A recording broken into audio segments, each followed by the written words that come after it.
હવામાન વિભાગે આગામી 24 કલાક માટે રાજ્યમાં માવઠાની આગાહી કરી છે। દક્ષિણ રાજસ્થાનમાં સિસ્ટમ અને વેસ્ટર્ન ડિસ્ટર્બન્સના કારણે વરસાદની આગાહી કરવામાં આવી। બનાસકાંઠા, સાબરકાંઠા, નર્મદા, અરવલ્લીમાં કરા સાથે વરસાદ સાથે ઓરેન્જ એલર્ટ આપવામાં આવ્યું, જ્યારે અન્ય જિલ્લાઓમાં યલો એલર્ટ આપવામાં આવ્યું। વડોદરા, છોટાઉદેપુર, ભરૂચ, સુરત, ડાંગ, નવસારી, વલસાડ, તાપી અને અમદાવાદમાં હળવાથી મધ્યમ વરસાદની આગાહી કરવામાં આવી। ગાંધીનગર, પાટણ, મહેસાણા, ખેડા, આણંદ, અરવલ્લી, પંચમહાલ, દાહોદ, મહીસાગર, દમણ અને દાદરા નગર હવેલીમાં પણ વરસાદની આગાહી કરવામાં આવી છે। 24 કલાક બાદ તાપમાનમાં 2 થી 3 ડિગ્રીનો ઘટાડો થશે। 4 आवर में गुजरात रीजन में light to moderate thunderstorm and with lightning होने का चांसेस है। उसका जो गस्टिंग विंड स्पीड है 30 to 40 किलोमीटर रहेगा।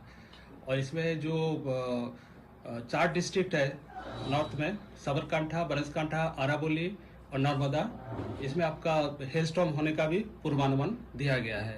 इसमें जो विंड स्पीड रहेगा 30 to 40 किलोमीटर।